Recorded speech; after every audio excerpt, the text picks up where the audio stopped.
Hello, it's Stephen here. I wanted to do a quick video on northern skies, or stargazing when you face north. And one of the most obvious collection of stars you'll see looking north is the Plough, or the Big Dipper as it's known in North America. And let me just highlight the stars I'm talking about. There we are. And these are unmistakably bright. If you look north, you'll see them very obviously. And this is not a constellation, incidentally. It's known as an asterism. The constellation that these stars are part of is Ursa Major, or the Greater Bear, which I've just highlighted now for you. So this is actually the body and the tail, and the dimmer stars in this constellation make up the head and the legs of the bear. Incidentally, the French call this le casserole, and the ancient Mayans called it seven-star macaw, and they thought this collection of stars was a celestial parrot. So quite interesting how different cultures see different things in the night sky. But what's so useful about this asterism? Well, it's incredibly valuable in allowing you to navigate around the night sky, and I'm going to show you a few tips for using it.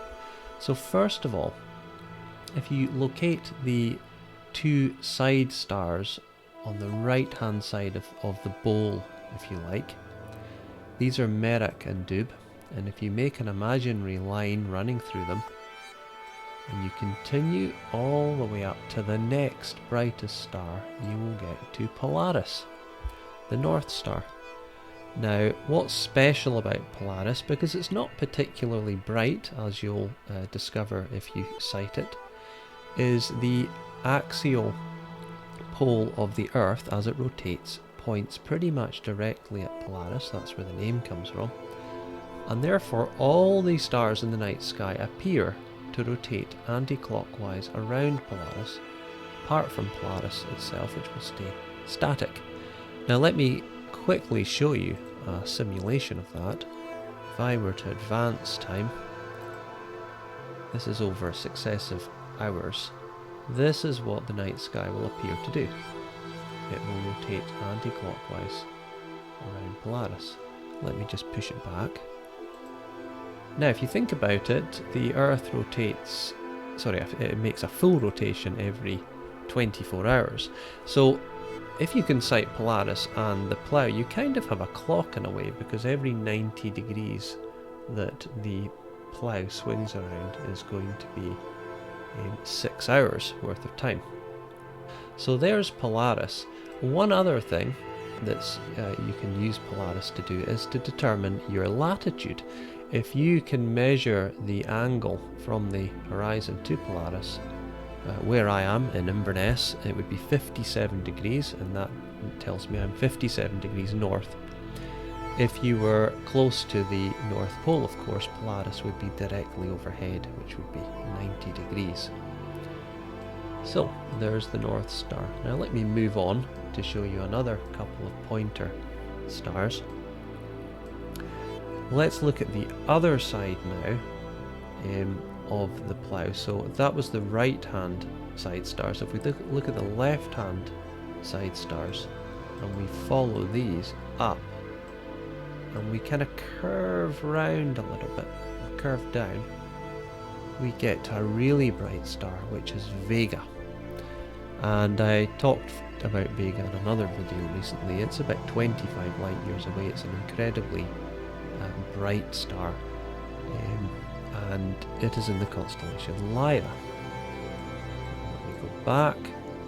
So we've covered the right and left hand stars, and now we're going to look at the top of the bowl, and we're going to make a line going from left to right all the way along, and we'll get to another very bright star, which is Capella in the constellation Auriga. And this is the Goat Star, and I have talked again about the triangle beside Capella, which is her baby goats.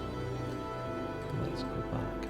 So that was Polaris, Vega and Capella, and there's a final star you can locate, which is Arcturus, which is a red giant star, but it is it's set at the moment, and because I'm going to be rolling these videos out seasonally, I'll cover that another time.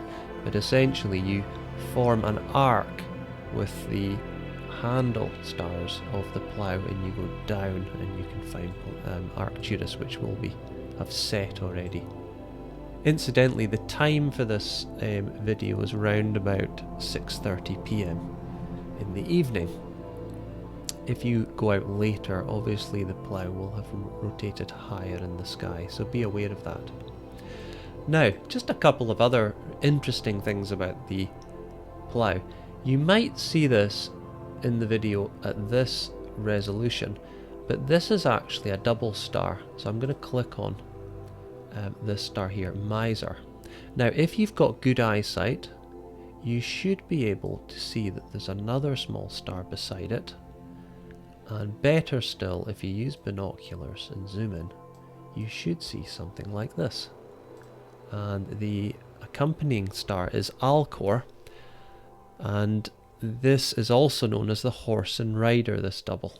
And it's quite a nice double to look at in binoculars. I believe it was recently determined that this is an actual binary pair. There was a lot of argument about it for a long while. And I believe that these are some fraction of a light year away. It might be 3/4 of a light year apart, and they are a true binary pair, is the latest I've heard on these, but look out for that. And if you're into deep sky observing, there's a lovely pairing of galaxies you can find. If we use the two diagonal stars running from left to right through the bowl, and if you imagine tracing the same distance again, you would get an area of sky around here. Now let's have a look and see what we can find in that location. And here we see these two galaxies, and this is Bode's Nebula. And these are two galaxies that you can frame in a pair of binoculars, or better still, in a telescope with a wide field eyepiece. And they're spectacular to look at. I believe they're tens of millions of light years away, but they show up very clearly in telescope. So let me go back again. And just one further reflection, or something to think about. In this area of sky I'm pointing my mouse at, in the 90s the Hubble telescope took long exposures here over several days, and it produced an absolutely astonishing image known as the Hubble Deep Field image. And if I can edit it into this video, I will show you it. And that image was astounding, because all the points of light you see within it are actually galaxies, they're not stars. And I believe there were several thousand galaxies in that image, and it really showed us just how vast the universe is and the number of galaxies that are out there. Certainly hundreds of billions of galaxies, and we obviously inhabit just one single galaxy that we call the Milky Way. Well, thanks for listening to that. I hope you've enjoyed the video, and clear skies.